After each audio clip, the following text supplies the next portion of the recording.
Before the city woke, before hawkers lifted trays of bread and buses screamed across Ojalegba Bridge, Ruth was already walking. The harmattan breeze scratched her skin, dry and sharp, but she kept moving with her faded school bag hanging by one torn strap. Her shoes were broken at the sides, patched with thread, yet she walked like a soldier.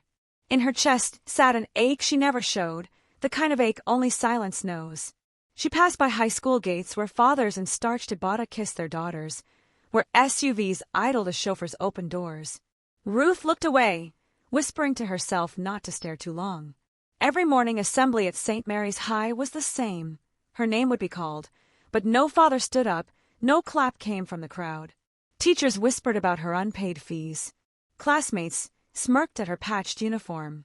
But none of that pierced her as deep as the emptiness of not knowing a father's voice, not knowing a hand to hold. Then the notice came, Father's Day in school. Every student was expected to bring their father to march on stage, to sit in the audience, to clap when their child's name was called. Ruth had no one. She hid the notice under her pillow, but the words screamed at her. Alone in the night, she wept into her thin blanket, whispering to God, "Why not me just once?" Her mother, Mary, coughed from the next mat. Once strong, Mary now worked little. Sickness had drained her body. She reached out, brushed Ruth's face, and said gently, "My child, you will not be small forever. But remember, don't sell your soul to cover your wounds." Ruth nodded, but inside she was breaking. Her life had always been hardship. Their room in Ajigunal rattled with rain dripping through a zinc roof. Nights echoed with the sound of pans catching water. The pot often boiled empty. Ruth carried her books in nylon bags because her school bag was torn. Yet, she smiled for her mother's sake, even when her stomach burned with hunger. Mary told her little of her father, only that he left before Ruth took her first steps. No name, no explanation, only silence. Still, Ruth clung to hope. On Sundays, she sang loud in church, her thin voice climbing above heavy silence.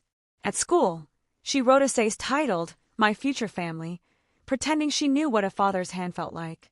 But the emptiness grew. And now, with Father's Day announced, it felt unbearable. The spark came in the most unlikely place, a cafe in Yaba where she worked part-time washing dishes. She overheard two girls laughing. "Why don't you just rent one of those rich uncles? Lagos is full of them." They laughed it off, but Ruth's heart caught it like truth. She could rent someone. Just 3 days. Maybe then, she wouldn't look small in front of everyone. That evening, while serving food at a wealthy event, Ruth noticed a man sitting apart.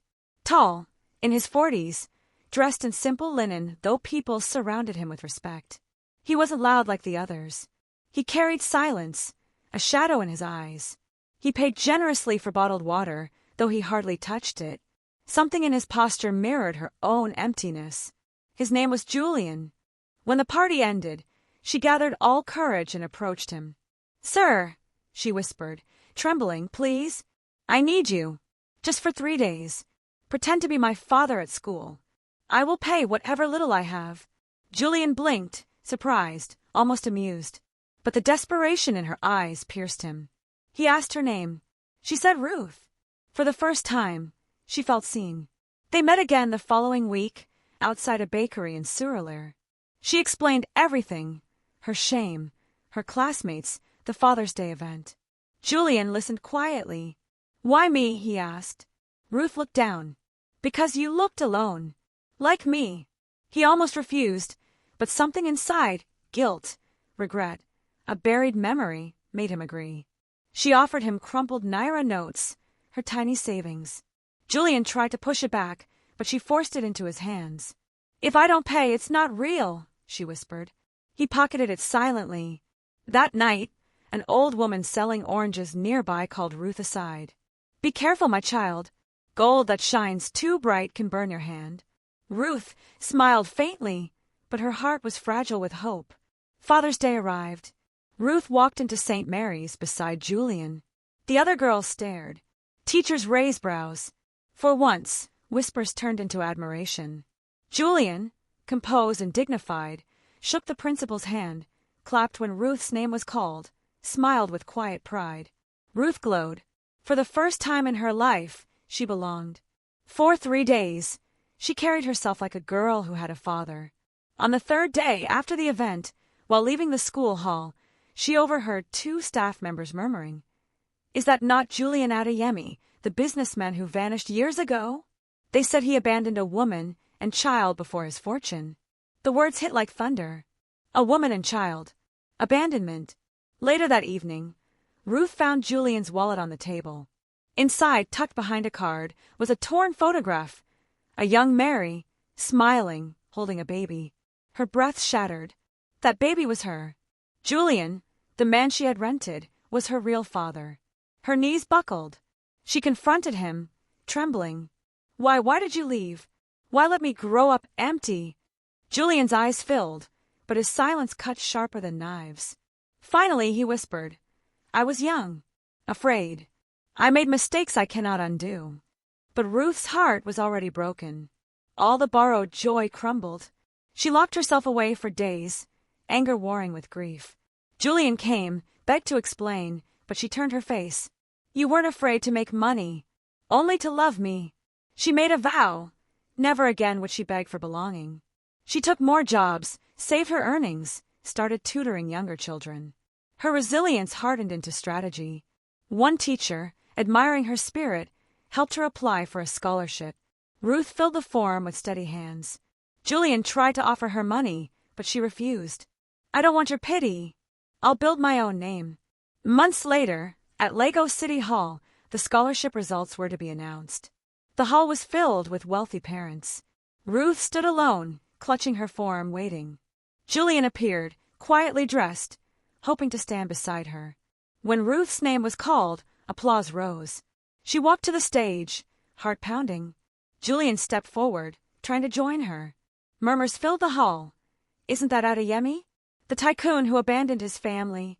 Ruth lifted her chin, voice steady. "My father is not here," she declared. "But I stand today because my mother believed in me. Because I worked. Because no one can rent love or buy dignity." The hall froze. Then applause thundered, not for Julian but for Ruth. Julian's face fell, pride and shame colliding. He left quietly, his wealth heavy but his heart empty. For the first time, he tasted the poverty of being unloved. Ruth walked home that night with her scholarship certificate. On the way, her classmate Toby, who had always quietly admired her, offered to carry her bag. No grand gestures, just kindness, steady and sure. Ruth looked at him, and for the first time, she saw that love was not in borrowed fathers or polished wealth, but in small faithful acts. Weeks later, Ruth brought Toby home to meet Mary. In their small room under the zinc roof, they shared bread and laughter. Mary, frail but smiling, touched Ruth's cheek.